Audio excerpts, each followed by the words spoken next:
Hello student, आपने chapter number 9 ની exercise જોતા હતા। એક્સરસાઇઝમાં લગભગ આપણે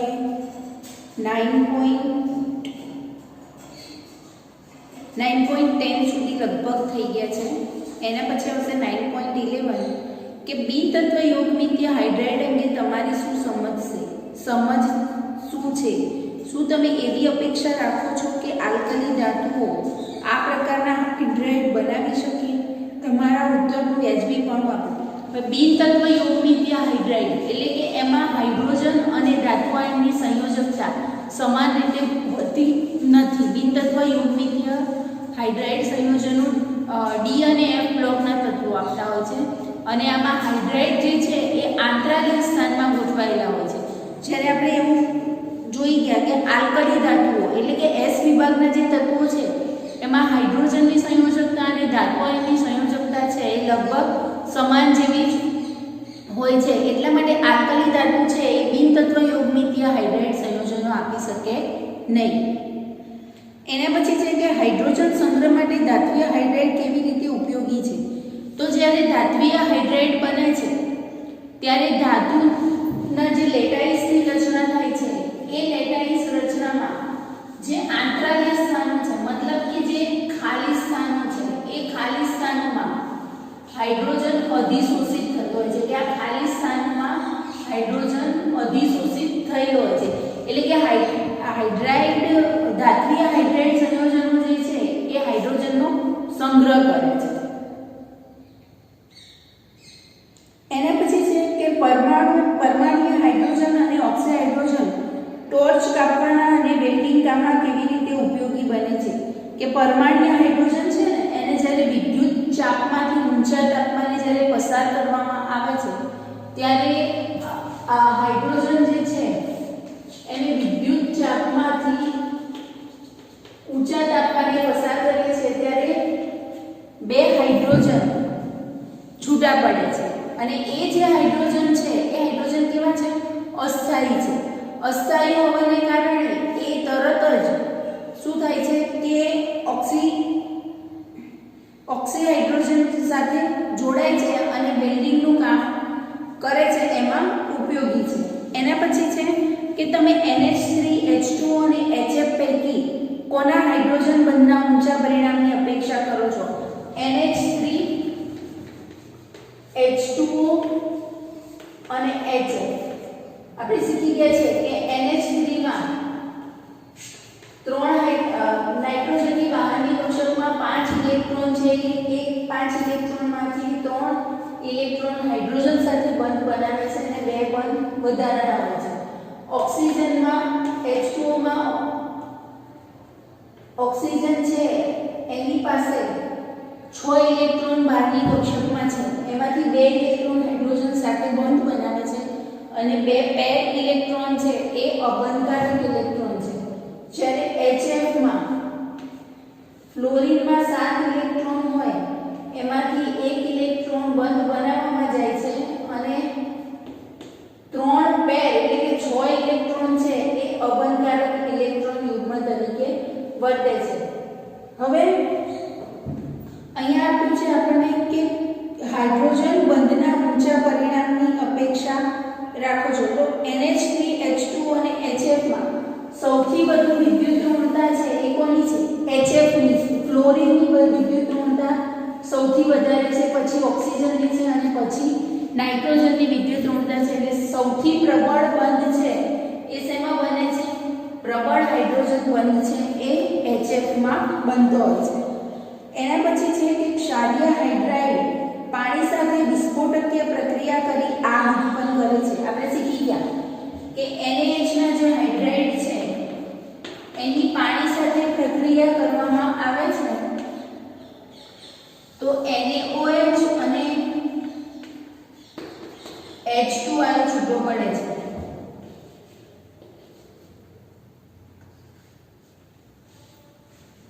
જ્યારે સોડિયમના હાઇડ્રાઇડની પાણી સાથે પ્રક્રિયા કરવામાં આવે તો સોડિયમ હાઇડ્રોક્સાઇડ અને હાઇડ્રોજન વાયુ છૂટો પડે છે અને બહુ જ બધી ઊર્જા છૂટી પડતી હોય છે એવું આપણે શીખ્યા। ત્યારે સ્પાર્ક થઈને આગ લાગવાનો ભય રહે છે, પણ આ કિસ્સામાં અગ્નિશામક તરીકે CO2 નો ઉપયોગ કરી શકાય? હા, કરી શકાય. કે NaH છે, NaH છે CO2 સાથે પ્રક્રિયા કરે છે તો સોડિયમ ફોર્મેટ બનાવે છે, અને આ સોડિયમ ફોર્મેટ જે છે એ અગ્નિશામક તરીકે એટલે કે આગ ઓલવવા માટે ઉપયોગી છે. આપણે ખબર છે કે આ પ્રક્રિયા દરમિયાન વધારે પડતી ઊર્જા છૂટી પડતી હોય છે, અને ઊર્જા છૂટી પડે તો આગ લાગવાનો ભય હોય છે. તો જો એમાં CO2 ઉમેરવામાં આવે તો શું થાય કે જે સોડિયમ હાઇડ્રાઇડ પાણી સાથે પ્રક્રિયા કરે છે એની બદલીમાં CO2 સાથે પ્રક્રિયા કરી દેશે, અને અહીંયા આપણને સોડિયમ ફોર્મેટ મળશે. અથવા તો આ આગ બુઝાવી હોય તો એમાં તમે રેતી નાખી દો તો પણ આગ બુઝાતી હોય છે. એના પછી છે કે નીચે દર્શાવેલી ગોઠવણી કરો. હવે કેલ્શિયમ, બેરિલિયમ અને ટિટેનિયમની વિદ્યુત વાહકતાના ચડતા ક્રમમાં ગોઠવો. હવે આપણને ખબર છે કે જેમ જેમ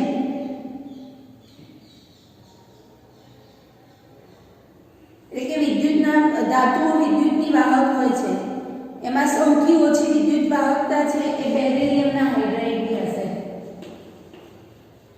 એના પછી કેલ્શિયમના હાઇડ્રાઇડ આવશે, અને એના પછી ટિટેનિયમના હાઇડ્રાઇડ. આપણે હાઇડ્રાઇડ સંયોજનો શીખ્યા એમાં જોયું હતું કે S વિભાગના તત્વોના જે હાઇડ્રાઇડ છે એ ઘન અવસ્થામાં હોય તો વિદ્યુતનું વહન કરતા નથી, વિકલિત અવસ્થામાં કરે છે, એટલે આની ઓછી, એના કરતાં આની થોડી વધારે. અને જે ટિટેનિયમના જે હાઇડ્રાઇડ છે D વિભાગના તત્વો છે એમાં D વિભાગના તત્વો વિદ્યુત અને ઉષ્માના સારા સુવાહક છે એવું કહી શકીએ આપણે, બરાબર. એટલે વિદ્યુત વાહકતાનો ક્રમ છે આ રીતે આવશે. પછી એના પછી છે કે LiH, NaOH અને CSH ના આયનીય લાક્ષણિકતાના ચડતા ક્રમમાં ગોઠવો. તો સૌથી ઓછી LiH ની આયનીય વાહકતા, એના પછી NaOH ની આવશે, અને એના પછી C. જેમ ધાતુપણાનો ગુણધર્મ વધે ને એમ આયનીય વાહકતા છે ને વધે. તો આપણને ખબર છે કે આ છે એના કરતાં આ વધારે ધાત્વિક ગુણધર્મ ધરાવે છે, અને આ વધારે ધાત્વિક ગુણધર્મ ધરાવે છે. આપણે એવું શીખી ગયા કે સમૂહમાં ઉપરથી નીચેની તરફ જઈએ છીએ એમ ધાત્વિક ગુણમાં વધારો થતો હોય છે. તો આ એક જ સમૂહના તત્વો છે. તો સૌથી ઓછું ધાત્વિક કોણ છે? લિથિયમ છે, પછી સોડિયમ છે, અને પછી સીઝિયમ છે. એટલે જેમ ધાતુપણાનો ગુણધર્મ વધે એમ આયનિક વાહકતા એની વધતી હોય છે. એના પછી છે કે હાઇડ્રોજન, ડ્યુટેરિયમ અને ફ્લોરિનને બંધ વિયોજન એન્થાલ્પીના ચડતા ક્રમમાં ગોઠવો. હવે બંધ વિયોજન એન્થાલ્પી એટલે શું? તો ચોથા ચેપ્ટરમાં આવે છે કે બંધ તોડવા માટે જે ઊર્જા આપવી પડતી હોય છે એને બંધ વિયોજન એન્થાલ્પી તરીકે ઓળખવામાં આવે છે. કે ફ્લોરિનમાં સૌથી ઓછી હશે, ફ્લોરિન વચ્ચે બંધ બનશે એમાં ઓછી. એના પછી હાઇડ્રોજન આપણે શીખી ગયા કે હાઇડ્રોજનની બંધ વિયોજન ઉષ્મા ખૂબ જ વધારે છે, એને તોડવા માટે બહુ જ ઊંચા ટેમ્પરેચરની પ્રક્રિયા કરવી પડે છે, અને એનાથી વધારે ડ્યુટેરિયમ. એના પછી છે કે NaH, MgH2 અને H2O ને રિડક્શન કરવાના ગુણધર્મના ચડતા ક્રમમાં ગોઠવો. સમૂહ 1 ની જે ધાતુઓ છે એ પ્રબળ રિડક્શન કરતા ધાતુઓ છે, અને H2O છે એ રિડક્શન કરતા તરીકે વર્તે છે, પણ ધાતુની કમ્પેરિઝનમાં એને રિડક્શન કરતાનો ગુણધર્મ કેવો છે? ઓછો છે. એટલે H2O ની સૌથી ઓછો, એના પછી આવશે MgH2 અને એના પછી આવશે NaH. એટલે સૌથી વધુ પ્રબળ રિડક્શન કરતા કોણ? NaOH, એનાથી ઓછું MgH2 અને એનાથી ઓછું H2. H2O અને H2O2 ના બંધારણની તુલના કરો. આપણને ખબર છે કે H2O2 નું બંધારણ કેવું છે? કોણીય છે. એમાં સંકરણ કયું? sp3. બંધ કોણ કયો હોય છે? 104 ડિગ્રી. જ્યારે H2O2 માં એનું બંધારણ કેવું છે? અસમતલીય છે. બંધ કોણ ઘન અને વાયુ અવસ્થામાં જુદો જુદો હોય છે. કે વાયુ અવસ્થામાં 111 પોઈન્ટ સમથિંગ હોય છે, જ્યારે ઘન અવસ્થામાં 90.5 હોય છે. બંધ લંબાઈ છે એ ઓક્સિજન હાઇડ્રોજનની કેવી છે, અલગ અલગ છે, એટલે આપણે આગળ શીખ્યા એ પ્રમાણે એની તુલના કરી શકાય. એના પછી પાણીના સ્વયં પ્રોટો વિભાજન શબ્દ અંગે તમારી શું સમજ છે? પાણી પોતે છે એનું શું થાય છે, આયનીકરણ થાય છે. પાણી સ્વ આયનીકરણનો ગુણધર્મ ધરાવે છે, આપણે શીખી ગયા. H2O H2O તો H3O+ અને OH- બનાવે. તો પાણીના પ્રોટોનીકરણની પ્રક્રિયા કેવી છે કે પાણી પોતાનું સ્વ આયનીકરણ કરી શકે છે. એના કારણે ઉભય ગુણધર્મ ધરાવે છે કે એસિડ સાથે બેઝ તરીકે અને બેઝ સાથે એસિડ તરીકે વર્તી શકે છે.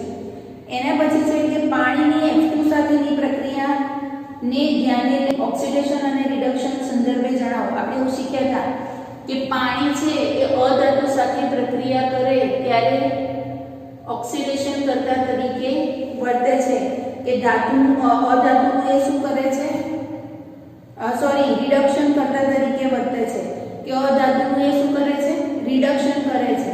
આપણે આ પ્રક્રિયા શીખ્યા હતા કે F2 છે, F2 ની H2O સાથે પ્રક્રિયા કરવામાં આવે છે ત્યારે આપણને 4H+ 4F- અને O2 વાયુ છૂટો પડતો હોય છે. તો અહીંયા 0 માંથી શું થાય છે, -1, એટલે એનું શું થયું, રિડક્શન થયું, અને પાણીનું શું થાય છે, ઓક્સિડેશન થાય છે. કે અધાતુ સાથે જ્યારે પ્રક્રિયા કરે છે ત્યારે પાણી છે એ રિડક્શન કરતા તરીકે વર્તે છે. અધાતુનું શું કરે છે, રિડક્શન કરે છે, જ્યારે ધાતુનું પાણી શું કરે છે, ઓક્સિડેશન કરે છે અને ઓક્સિડેશન કરતા તરીકે વર્તતું હોય છે. એના પછી છે કે પ્રક્રિયા પૂર્ણ કરો. 1 મિનિટ બોર્ડ સાફ કરો.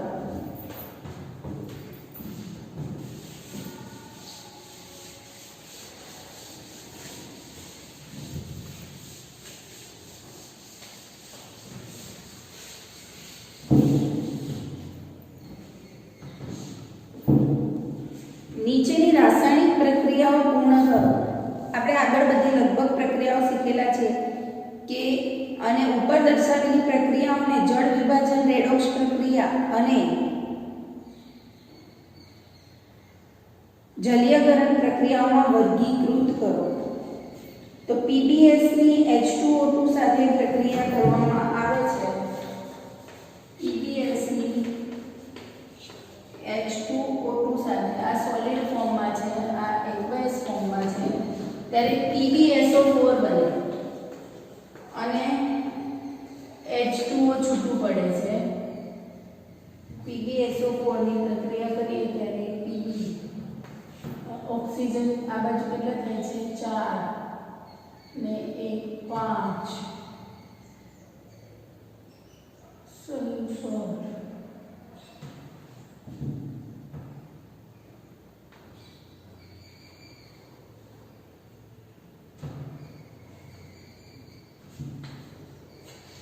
हाइड्रोजन 4 2 8 થઈ ગયા, ઓક્સિજન 4 2 8 એટલે 4 8 થઈ ગયા. હવે અહીંયા શું થાય છે કે અહીં ઓક્સિજન ઉમેરાય એટલે આનું શું થયું, ઓક્સિડેશન થયું, અને આનું શું થયું, રિડક્શન થયું. એટલે આ પ્રક્રિયા રેડોક્સ પ્રક્રિયા થી એવું કહેવાય. એના પછીની પ્રક્રિયા છે કે MnO4- આ પ્રક્રિયા આપણે કરાવેલી છે. MnO4- અને H2O2 એકવાઇઝ, આ બી એકવાઇઝ ફોર્મમાં છે. ત્યારે આપણને મળે છે Mn+2 H2O અને O2. આપણે જ્યારે H2O2 ના રિડક્શન ઓક્સિડેશન કરતા પ્રક્રિયા કરી ત્યારે કરેલું, અને તમે રેડોક્સ ચેપ્ટરમાં બી સોલ્વ કરેલી હશે કે અહીંયા 5H2O2 આવશે, અહીંયા 2Mn+, અહીંયા 8 અને 5. રેડોક્સ સોલ્વ કરજો, તમને આવડે છે તે ક્વેરી હોય તો મને પૂછજો, હું કરાવીશ. એટલે આ પ્રક્રિયા છે એ પણ કેવી પ્રક્રિયા થઈ? રેડોક્સ પ્રક્રિયા થઈ. એના પછીની પ્રક્રિયા છે કે કેલ્શિયમના ઓક્સાઇડ સોલિડ ફોર્મમાં હોય એની H2O સાથે પ્રક્રિયા કરવામાં એટલે કે પાણીની વરાળ સાથે જ્યારે પ્રક્રિયા કરીએ છીએ આપણે ત્યારે આપણને કેલ્શિયમ હાઇડ્રોક્સાઇડ મળતું હોય છે એ એક્વાયર્ડ ફોર્મમાં હોય છે. તો અહીંયા શું થાય છે? પાણીનો અણુ જે છે એ H+ અને OH- જ્યારે આયનીકરણ થાય અને જોડાતા હોય છે એકબીજાની સાથે એટલે આ પ્રક્રિયા કેવી પ્રક્રિયા થાય છે? જળ વિભાજનની પ્રક્રિયા થતી હોય છે. એના પછી છે AlCl3.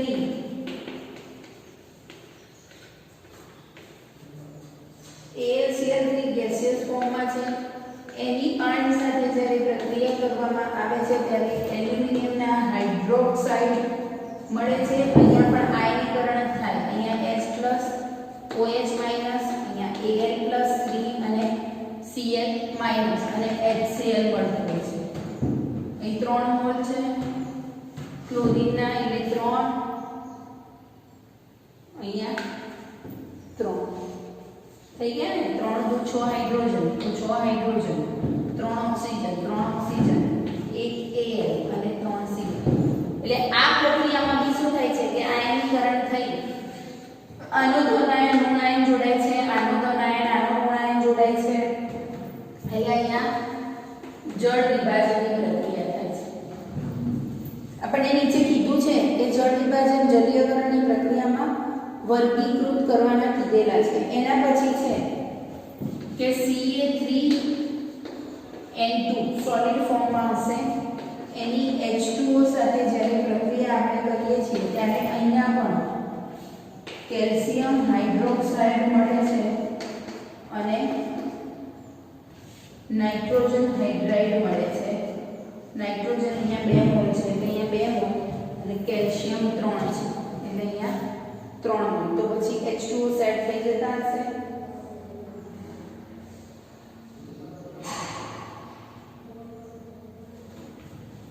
ત્રણ દુ 6 અને 2 8 હાઇડ્રોજન એટલે અહીંયા 4H2 અને ઓક્સિજન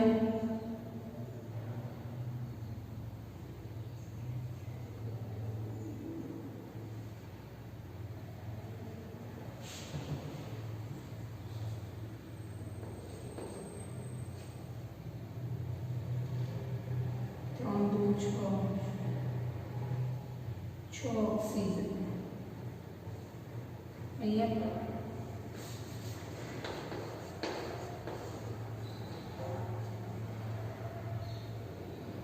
N2 હાઇડ્રોજન 2 એટલે અહીંયા H+, OH-, અહીંયા Ca+2 અહીંયા N-3 એટલે અહીંયા હાઇડ્રોજન છે એટલે જોઈશે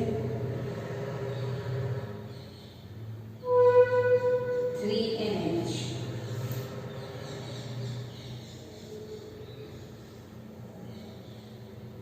સોરી 2NH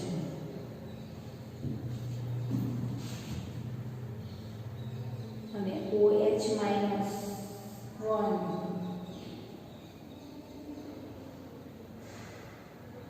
6 OH એટલે અહીંયા 6 તો 6 દુ 12 એટલે 3 દુ 6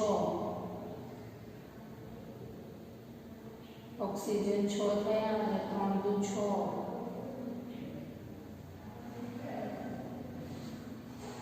અહીંયા 6 LH મળશે. આના મૂલ્ય વધશે. આ 3 મૂલ્ય લેવું પડે.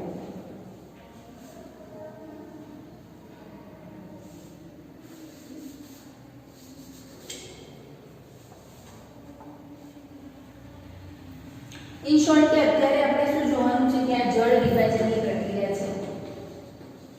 બેલેન્સ હું ફરી નેક્સ્ટ લેક્ચરમાં આપી દઉં છું.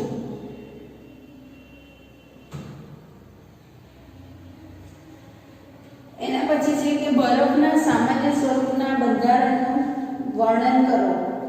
તો બરફનું સામાન્ય સ્વરૂપ કેવું છે? અસ્ફટિકમય છે. એમાં ઓક્સિજન બંધ વચ્ચે જે બંધ લંબાઈ છે એ 256 પિકોમીટર છે. એના પછી બરફમાં જે ગોઠવણી થયેલી હોય છે એમાં વચ્ચે પોલાણો હોય છે. આપણે બધું શીખી ગયા છે કે પછી બરફની ઘનતા પાણી પર કેમ તરે છે એ બધા રીઝન આમાં તમારે દર્શાવવાના છે. કયા કારણોને લીધે પાણી અસ્થાયી અને સ્થાયી કઠિનતા ધરાવે છે? તો પાણીમાં અસ્થાયી કઠિનતા માટે જવાબદાર ક્ષાર આપણે શીખ્યા હતા.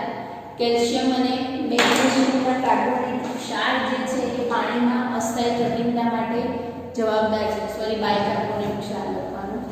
એના પછી ફ્લોરાઇડ, ક્લોરીન અને સલ્ફેટ ક્ષાર જે છે એટલે કે ક્લોરાઇડ અને સલ્ફેટ ક્ષાર છે અસ્થાયી કઠિનતા માટે જવાબદાર છે.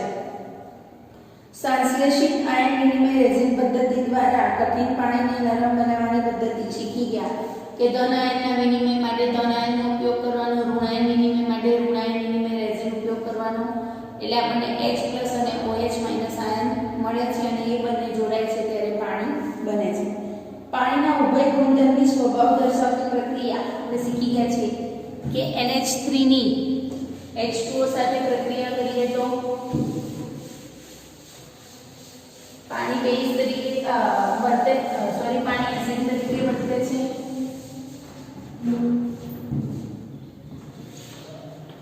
NH3 H2O સાથે પ્રક્રિયા કરીએ છીએ આપણે ત્યારે NH4+ અને OH-.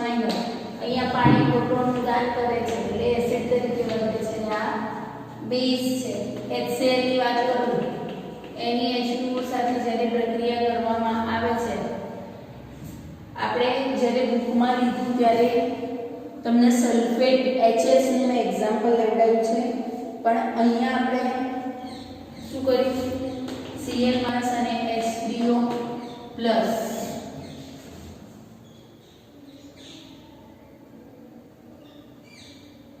એટલે અહીંયા પાણી છે એ બેઝ તરીકે વર્તે છે એવું કહી શકીએ આપણે. એટલે ઉભય ગુણધર્મ અહીંયા આપણે HS વાળી પ્રક્રિયા લીધી, તમે બુકમાં જોજો. એટલે અહીંયા આપણે S- અને H3O+ ગમે તે પ્રક્રિયા લખી શકાય. એના પછી છે કે હાઇડ્રોજન પેરોક્સાઇડ ઓક્સિડેશન કરતા અને રિડક્શન કરતા તરીકે કાર્ય કરે છે તેવું વ્યાજબીપણું દર્શાવતી પ્રક્રિયાઓ આપણે આગળ શીખી ગયા કે H2O2 નું એસિડિક માધ્યમમાં ઓક્સિડેશન કરતા તરીકેનો ગુણધર્મ, એસિડિક માધ્યમમાં બેઝિક માધ્યમમાં ઓક્સિડેશન કરતા તરીકેનો ગુણધર્મ, એ બધી જ પ્રક્રિયાઓ આપણે લખેલી છે આગળ. એના પછી વિખનિજિત પાણી એટલે શું?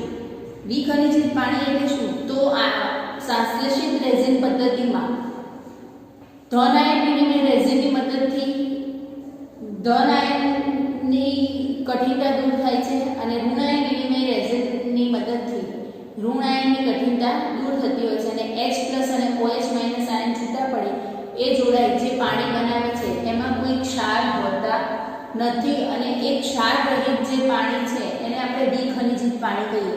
એટલે કે એમાં H+ અને OH- આયન જ હોય, બીજો કોઈ વધારાનો ક્ષાર હોય નહીં. એને વિખનિજિત પાણી તરીકે ઓળખવામાં આવે છે. અને વિખનિજિત પાણી અથવા નિશ્ચંદિત પાણીનો પીવા માટે ઉપયોગ કરી શકાય? તો ના, કારણ કે વિખનિજિત અથવા તો નિશ્ચંદિત પાણી છે એમાં ખાલી H+ અને OH- આયન જ હોય અને એ જે પાણી છે એ પાણી આપણા બોડી માટે બહુ હાર્મફુલ છે, કારણ કે આપણા બોડીને શેની જરૂર છે? ક્ષારની જરૂર છે. એટલે આ જે નિશ્ચંદિત પાણી અથવા વિખનિજિત પાણી છે એમાં શરીરમાં જોઈતા પૂરતા પ્રમાણના ક્ષાર ઉમેરીને જ એને પીવામાં ઉપયોગમાં લઈ શકાય છે. એના પછી જીવાવરણ અને જૈવ પ્રણાલીમાં પાણીની ઉપયોગિતા ખબર જ છે તમને કે આગળ આપણે શીખી ગયા છે કે આપણા શરીરમાં કેટલું 70% પાણી હોય છે, વનસ્પતિમાં 55% પાણી છે. એટલે કે પાણી બધામાં જરૂરી છે. આપણે પ્રસ્તાવનામાં ચર્ચા આપેલી છે, એ તમે વાંચજો. પાણીનો કયો ગુણધર્મ તેને દ્રાવક તરીકે ઉપયોગી બનાવે છે અને તે કયા પ્રકારના સંયોજનોને દ્રાવ્ય કરી શકે છે અથવા તો જળ વિભાજિત કરી શકે છે? હવે આપણને ખબર છે કે પાણી એ ધ્રુવીય દ્રાવક છે. પાણીમાં જે સહસંયોજક બંધ બને છે એ ધ્રુવીય સહસંયોજક બંધ છે અને પાણી સાર્વત્રિક દ્રાવક તરીકે પણ ઉપયોગી છે કે પાણી ઘણા બધા કાર્બનિક સંયોજનો અને અકાર્બનિક સંયોજનોને પોતાનામાં દ્રાવ્ય કરે છે અને જળ વિભાજનની અને જલીયકરણની પ્રક્રિયાઓ આપે છે કે પાણીમાં SO2 ઉમેરીએ તો આપણને H2SO4 મળી જાય. પાણીમાં SO2 ઉમેરીએ તો H2SO4 મળે એટલે કે જળ વિભાજનની પ્રક્રિયા આપે છે. પછી કેલ્શિયમના જે હાઇડ્રેટ કેલ્શિયમના ઓક્સાઇડ છે એની પાણી સાથે પ્રક્રિયા કરવામાં આવે તો કેલ્શિયમ હાઇડ્રોક્સાઇડ આપણને મળતો હોય છે. કેલ્શિયમના હાઇડ્રાઇડની પણ પાણી સાથે પ્રક્રિયા કરવામાં આવે છે તો આપણને કેલ્શિયમ હાઇડ્રોક્સાઇડ મળતું હોય છે. એટલે આ બધી પ્રક્રિયા પછી મેં કીધું એમ કે કાર્બનિક દ્રાવકોને પાણી પોતાનામાં બધા જ કાર્બનિક દ્રાવકો પાણીમાં અદ્રાવ્ય ન થાય દ્રાવ્ય ન થાય પણ ઘણા બધા કાર્બનિક દ્રાવકો એવા છે કે અને ઘણા બધા સંયોજનો એવા છે કે જે પાણીમાં દ્રાવ્ય થતા હોય છે એટલે પાણી સાર્વત્રિક દ્રાવક તરીકે પણ વર્તે છે. એના પછી છે H2O અને D2O ના ગુણધર્મો જાણીએ છીએ તે પ્રમાણે શું તમે માનો છો કે D2O ને પીવાલાયક પાણીમાં ઉપયોગમાં લઈ શકાય? ના, D2O ને પીવાના પાણીમાં ઉપયોગમાં ના લઈ શકાય. D2O એ કઠિન પાણી છે અને ડ્યુટેરિયમનું જે ક્ષાર છે એ માનવ જીવન માટે બહુ હાર્મફુલ છે એટલે D2O ને પીવાના પાણીમાં ઉપયોગમાં લઈ શકાય નહીં. એના પછી જળ વિભાજન અને જલીયકરણ શબ્દો વચ્ચેનો તફાવત આપણે શીખી ગયા હતા કે જળ વિભાજનની પ્રક્રિયા થાય છે ત્યારે રાસાયણિક બંધ બને છે અને જલીયકરણની પ્રક્રિયામાં ભૌતિક બંધ બને છે. જળ વિભાજનની પ્રક્રિયા અહીંયા આપણે જોઈ કે Ca+2 અને O- આયનીકરણ પામે, H2O છે એનું આયનીકરણ થાય અને નવા સંયોજનની રચના થાય અને નવો બંધ બનતો હોય છે. જ્યારે જલીયકરણની પ્રક્રિયામાં નવો બંધ બનતો નથી. પાણીના અણુઓ છે એ જે તે આયનની આજુબાજુ ખાલી આકર્ષણના કારણે જોડાતા હોય છે. ક્ષારીય હાઇડ્રેટ કેવી રીતે કાર્બનિક સંયોજનોમાંથી પાણીને અલ્પ માત્રામાં દૂર કરી શકે? ક્ષારીય હાઇડ્રેટ કાર્બનિક સંયોજનો છે ને એમાં જો પાણી હોય ને અને એને દૂર કરવું હોય ને તો એમાં ક્ષારીય હાઇડ્રેટ સંયોજનો આપણે ઉમેરીએ ને ત્યારે એ પાણીનું શું કરે? પાણી સાથે પ્રક્રિયા કરીને હાઇડ્રોજન વાયુ છે એને છૂટો પાડી દે. એટલે કાર્બનિક કાર્બનિક પદાર્થ હોય ને એમાં પાણી હોય ને તો એમાં જ્યારે ક્ષારીય હાઇડ્રેટ ઉમેરવામાં આવે ને ત્યારે શું થાય કે ક્ષારીય હાઇડ્રેટ એટલે કે આપણે NaH વાળી પ્રક્રિયા જોઈ હતી એ એમ પાણી સાથે પ્રક્રિયા કરી એમાંથી હાઇડ્રોજન વાયુ છૂટો પાડી દે અને હાઇડ્રોજન વાયુ છે એ અલગથી ઉડી જતો હોય છે અને કાર્બનિક સંયોજન છે એ એનું એમ રહેતું હોય છે. એના પછી છે કે પરમાણ્વીય ક્રમાંક 15, 19, 23 અને 44 વાળા તત્વો જો હાઇડ્રોજન સાથે પ્રક્રિયા કરીને હાઇડ્રાઇડ બનાવતા હોય તો તમે તેની પ્રકૃતિ વિશે શું અપેક્ષા રાખશો? પાણી સાથે તેમની વર્તણૂક કેવી હશે? હવે 15, 19 અને 23 અને પરમાણુ ક્રમાંક 44. પરમાણુ ક્રમાંક 15 એટલે ફોસ્ફરસ, 19 એટલે પોટેશિયમ, 23 એટલે વેનેડિયમ અને 44 એટલે રુટેરિયમ. બરાબર? હવે આપણને ખબર છે કે 15 એટલે આ P વિભાગનું તત્વ કહેવાય, આ S વિભાગનું તત્વ કહેવાય, આ D વિભાગનું તત્વ છે, આ પણ D વિભાગનું તત્વ છે પણ આ સમૂહ 18 નું તત્વ છે. સમૂહ 18 નું તત્વ છે. બરાબર? આ સોરી સમૂહ 8 નું તત્વ છે. 18 માં તો નિષ્ક્રિય વાળું સમૂહ. હવે T વિભાગના તત્વો છે એ આણ્વીય હાઇડ્રેટ આવે અથવા તો સહસંયોજક હાઇડ્રેટ આવે છે. S વિભાગના જે તત્વો છે આયનીય હાઇડ્રેટ આવે આપણે શીખી ગયા. B વિભાગના તત્વો છે આંતરાલીય હાઇડ્રેટ આવે અને આ તો હાઇડ્રેટ આપતું જ નથી. આપણે એવું શીખ્યા છે કે સમૂહ 7, 8 અને 9 ના તત્વો છે હાઇડ્રેટ આપતા નથી એટલે આ હાઇડ્રેટ નહીં આપે, આ આંતરાલીય હાઇડ્રેટ આપશે, આણ્વીય હાઇડ્રેટ. પણ ખાલી એક આયનીય હાઇડ્રેટ સંયોજનો જ એવા છે મતલબ કે S વિભાગના તત્વો આયનીય હાઇડ્રેટ આપે છે અને આયનીય હાઇડ્રેટ સંયોજનો છે એ H2O સાથે પ્રક્રિયા કરે છે અને આપણને બેઝ આપે છે અને H2 વાયુ છૂટો પડતો હોય છે તો આપણને શું પૂછ્યું છે કે આ પરમાણુ ક્રમાંક ધરાવતા તત્વો છે એ કયા હાઇડ્રાઇડ આપે છે? તો આપણે જોઈ લીધું ને, ખાલી પાણી સાથે પ્રક્રિયા એક જ હાઇડ્રાઇડ કરે છે, આયનીય હાઇડ્રાઇડ સંયોજન.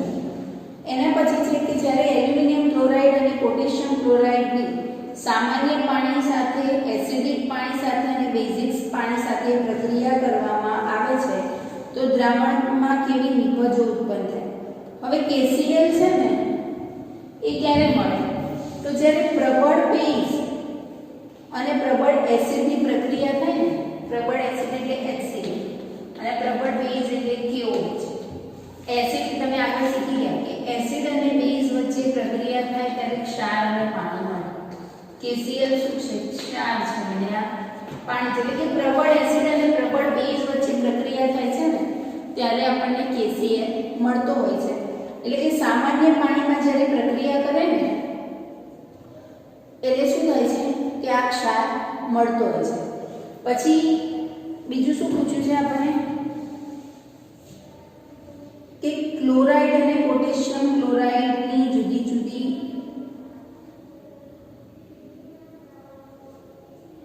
એના પછી એલ્યુમિનિયમ ક્લોરાઇડ અને પોટેશિયમ ક્લોરાઇડ પૂછ્યું. આપણે પોટેશિયમ ક્લોરાઇડ તો જોઈ લીધું.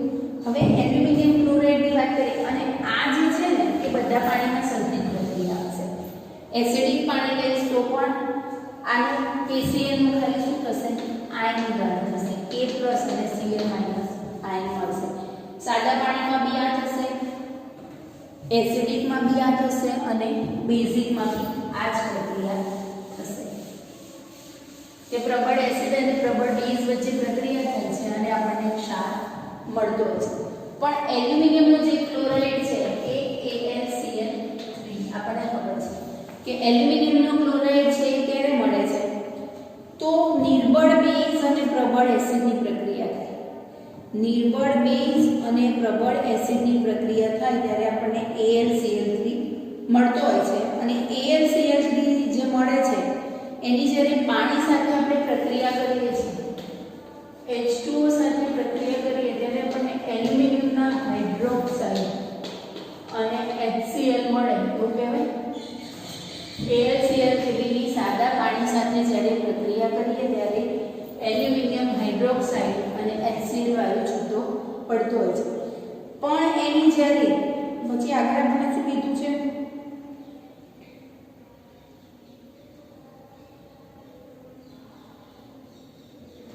એસિડિક પાણીમાં પ્રક્રિયા કરવામાં આવે ત્યારે AlCl3 છે એનું આયનીકરણ થાય છે અને Al+ અને Cl- આયન મળે છે.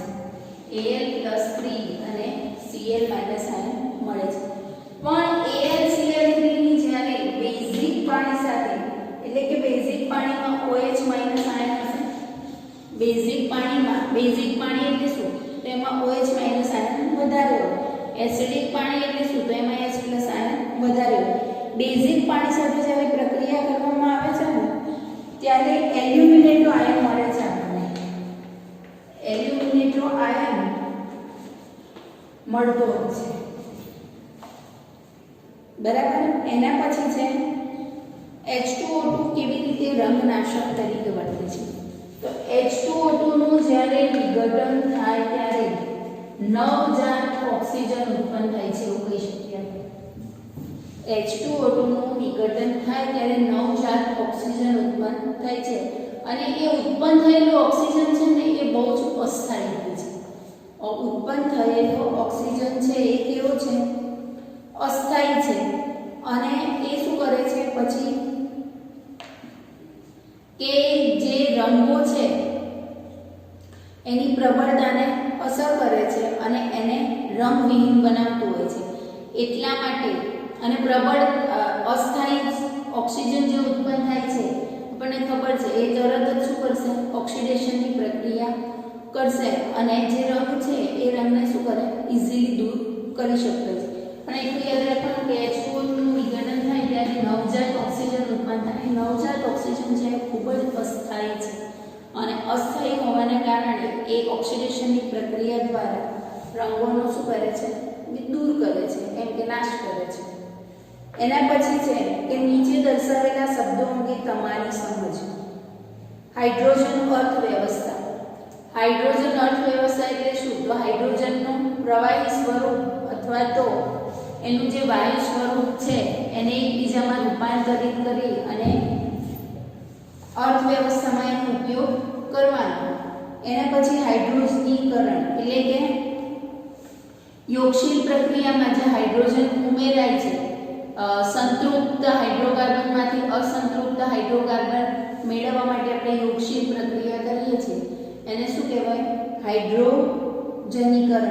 શીન ગેસ શું છે આપણે શીખ્યા કે જ્યારે કોલસો અથવા કોલસાની અથવા તો હાઇડ્રોકાર્બનની પાણી સાથે પ્રક્રિયા કરવામાં આવે છે ત્યારે ઉત્પન્ન થતો જે કાર્બન મોનોક્સાઇડ અને હાઇડ્રોજનનું મિશ્રણ છે એને આપણે શું કહીએ છીએ? જળવાયુ કહીએ છીએ. અને એમાંથી ઘણા બધા કાર્બનિક રસાયણો બનતા હોવાથી એને સીનગેસ તરીકે ઓળખવામાં આવે છે. એના પછી જળવાયુનું સ્થાનાંતરણની પ્રક્રિયા.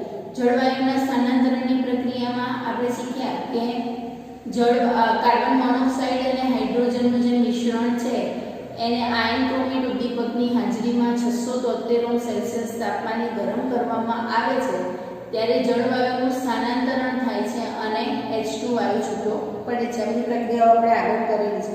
બળતણ કોષ. હાઇડ્રોજન અને ઓક્સિજનનો જે કોષ છે એનો આપણે બળતણ કોષ તરીકે ઉપયોગ કરી શકીએ છીએ. આગળ તમે શીખી ગયા છો કે શું થાય છે કે ઉર્જાનું વિદ્યુત ઉર્જામાં રૂપાંતરણ થતું હોય છે. ક્લિયર? અહીંયા આપણું ચેપ્ટર 9 છે એ પૂરું થાય છે.